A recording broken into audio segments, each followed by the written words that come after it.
नाज़रीन, पाकिस्तान मुस्लिम लीग नून के सीनियर तरीन कायदीन में से एक सरदार महताब खान अब्बासी साहब हमारे साथ मौजूद हैं।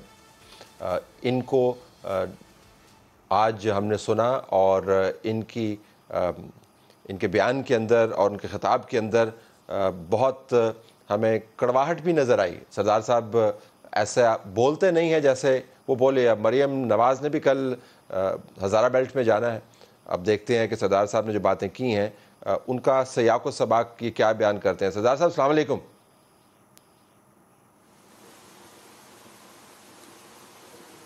जी वालेकुम सलाम साहब, बहुत शुक्रिया आपका। जी बहुत शुक्रिया, आपने हमें ज्वाइन किया। ये बताइएगा कि आपने मुस्लिम लीग के अंदर मुतकब्बर लोगों का जिक्र किया, तो मैं आपसे जानना चाहूँगा कि ये मुतकब्बर लोग क्या सारे के सारे मुतकब्बर हैं, चंद लोग हैं, कोई ग्रुप है, ये कौन लोग हैं जिनका आप जिक्र फरमा रहे थे?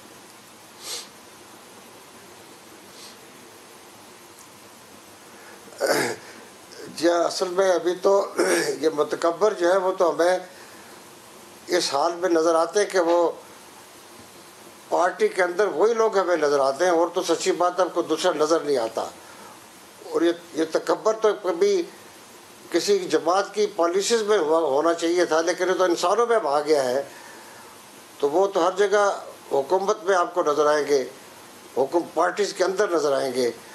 और ये चंद लोग ऐसे हैं कि जिन्होंने जमात को, सच्ची बात है कि एक वो हाथ बांध की जमात बना ली है। एक वक्त था कि जमात के अंदर हम सब मिल के खुल के बात किया करते थे, अपने दिल की बात करते थे, अपने सियासी नज़रिए को आज़ादी से पेश करते थे, मुल्क के बारे में खुल के बातें होती थी, इसके बारे में बेहतरीन सोच का मुजाहरा करते थे। लेकिन हकीकत है कि कुछ चंद सालों में अब वो सब धर्म भरम हो गया है, और वो जमात उन लोगों के कब्जे पर चली गई है जिन्होंने इसको एक तो महदूद कर दिया सिर्फ पंजाब की हद तक। पहली बात तो ये है।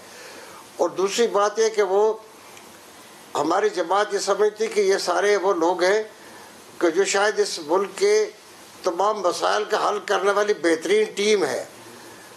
लेकिन हालत यह है कि वो आज अपने दफ्तरों में भी नहीं जाके बैठ सकते, क्योंकि उनके पास ये तो अव्वल तो वो ये सोचते हैं कि शायद वो बहुत दिन गुजारने के लिए आए हैं, इस मुल्क की उनको फ़िक्र नहीं है।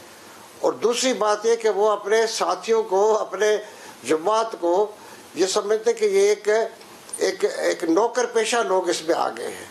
तो आज़ादी से बात करने वाला रहा कोई नहीं। वो एक दो लोग हुआ करते थे जो बात करते थे, वो भी सच्ची बात नहीं है, वो भी खामोश बैठे। तो ये वो लोग हैं जो हुकूमती जो बारादरियों में बैठे हुए हैं।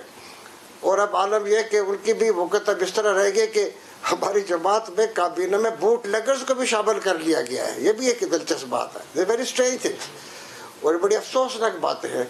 तो ये तकब्बर जो है वो हमारी जमात को उसने ना तबाह किया है, बल्कि इसने हमारे जमात की फिलॉसफी को तबाह किया। सरदार साहब, मैं कदा कलामी कर रहा हूँ, लेकिन आप ज़ाहिर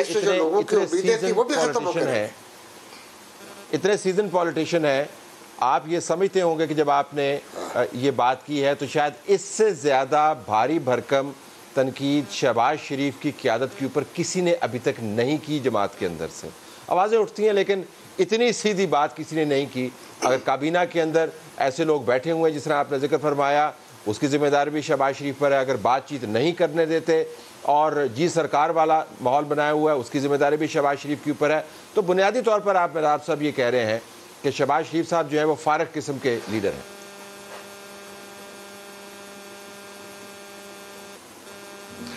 देखिए, मैं अपने अल्फाज के चुनाव तो इसलिए कि उस तरह नहीं कर सकता जिस तरह आप कह रहे हैं, लेकिन मैं ज़रूर कहूँगा कि इस वक्त मुल्क चलाने की जिम्मेदारी जो उन्होंने अपने कंधे पे ली है, उसको उस तरह निभाना जिस तरह की इसकी अशद ज़रूरत थी, वो मुझे कहीं नज़र नहीं आती, वो कहीं नज़र नहीं आती। और दूसरी बात यह है कि जो हमारी जमात का जो एक बुनियादी एक सोच और फिक्र थी, वो सही बात यह कि मैं उसके ऊपर बहुत ज़्यादा बात इसलिए नहीं करना चाहता कि हम सब जानते हैं कि हमारी पॉलिटिकल जो हेरिटेज है पॉलिटिकल पार्टीज़ के पिछले 30-35 सालों में, वो बदकिस्मती से जो है वो एस्टेब्लिशमेंट के गोद से निकल के आते हैं। इल्ला माशाल्लाह सारी जमातों का ये आलम है। मैं किसी जमात पे बात नहीं करना चाहता कि हमारी जमात का ये कल्चर है, بلکہ ساری جماعتیں. اس میں کوئی جماعت ایسی نہیں ہے کہ جو GHQ سے ہو کے نہ آتی ہو.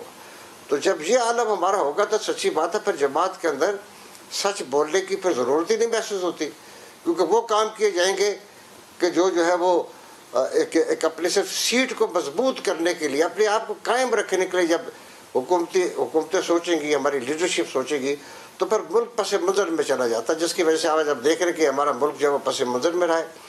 اور آج بھی جب کہ اس عالم میں ہمارا پولیٹیکل کرائسس تو بالکل ہو چکا تھا, سوشل کرائسس کے بھی اب تباہی کے آخری دہانے پہ ہیں, اور پھر جب ہمارا اکنامک جو میلٹ ڈاؤن شروع ہو چکا ہے وہ آج کا نہیں ہے, it is over many years, یہ پچھلے 30-22-25 سالوں سے جاری ہے. لیکن جو سب سے زیادہ اس کی ذمہ داری ہے پچھلے 20 سالوں میں کم از کم جو لوگ آئے ہیں, میں سمجھتا ہوں کہ ان کو یہ بات ان کے اوپر جائے گی کہ آج ہمیں صرف اتنا پتہ چل جائے کہ جو ہماری IMF کی آج ہمیں کنٹرول کر رہا ہے, جو آج ہمیں ڈکٹیٹ کر رہا ہے, کیا وہ اس کے ذمہ دار IMF ہے؟ نہیں, اس کے ذمہ دار ہم خود ہیں. ہماری ہر سیاسی جماعت, ہماری ہر پولیٹیکل لیڈرشپ اس کے ذمہ دار ہے. اور یہ اگر کسی کو پتہ چل جائے, اور اس ملک کے لوگوں کو پتہ چلنا چاہیے اب کہ 20 سالوں میں ہم نے کتنا قرض باہر سے ہمیں ملا, یعنی فورن کرنسی میں ہم نے لیا, فورن ایکسچینج میں, اور کتنا ڈومیسٹک بورنگ ہم نے کی, تو یہ سارا مل جل کر لگا کہاں پر. یہ بات تو کم از کم اس ملک کے لوگوں کو پتہ چل جائے, کیونکہ اس ملک کے غریب آدمی جو آج 150 روپے اور 250 روپے میں آٹا خرید رہا ہے پر kg kilo gram, 1 kilo gram اگر 150 روپے میں آٹا خرید رہا ہے, جو کل مجھے یقین سے نہیں ہوگا کہ وہ کل بھی اتنے میں ملے گا اس کو, تو یہ اس کا حق تو بنتا ہے کہ وہ پوچھے کہ بھئی یہ اربوں ڈالر گئے کہاں پر, یہ لگے کہاں پر, اور اس میں سے ملک کے اندر کہاں لگے, ملک سے باہر کتنا پیسہ گیا. This has to be audited, اس کو آڈٹ ہونا چاہیے. اور انفارچونیٹلی اس کا کیس پلیڈ کرنا تھا, دیٹ واز دی پارلیمنٹ. لیکن پارلیمنٹ جتنی ریڈنڈنٹ ہے, وہ جتنی یوزلیس ہے, اور یہ ابھی کی یوزلیس نہیں, یہ پچھلے کئی سالوں سے ہم دیکھ رہے ہیں کہ ہر سیاسی جماعت کی لیڈرشپ جو ہے وہ صرف کھمبوں کو ٹکٹ دے کے اپنے الیکشن لڑنے کے لیے لے کے آتی ہے, کیونکہ وہی ان کے لیے بہترین, ان کے لیے خانہ پوری کے لیے وہ بہترین لوگ ہیں. They don't want people of substance, کسی کوئی سیاسی جماعت مین آف سبسٹنس کو نہیں مانگتی, مین آف ویژن کو نہیں مانگتی. اچھا سردار صاحب, اگر کلامی دوبارہ اگر میں آپ سے پوچھ پاؤں طاقت کے بارے میں مہتاب صاحب یہ کہتے ہیں کہ وہ طاقت اوپر سے نیچے آتی ہے, ذمہ داری کے بارے میں کہتے ہیں وہ نیچے سے اوپر جاتی ہے. تو اگر آپ نے ذمہ داری کا تعین کرنا ہے تو پھر شہباز شریف سے بات اوپر جائے گی اور نواز شریف پر جا کے ٹھہرے گی. تو بنیادی طور پر آپ یہ کہہ رہے ہیں کہ پچھلے 20 سالوں میں, جس میں 5 سال جو ہیں نواز شریف کی اپنی حکومت بھی موجود رہی, ان کے 2 پرائم منسٹر رہے, وہ خود بھی رہے اور خاقان باجوہ صاحب بھی رہے, تو بنیادی طور پر نواز شریف ذمہ دار ہیں پارٹی کی موجودہ حالت کے بھی, کیونکہ وہ اصل میں تو وہ کمانڈ کر رہے ہیں لندن سے بیٹھ کے. کیا آپ یہ کہہ رہے ہیں؟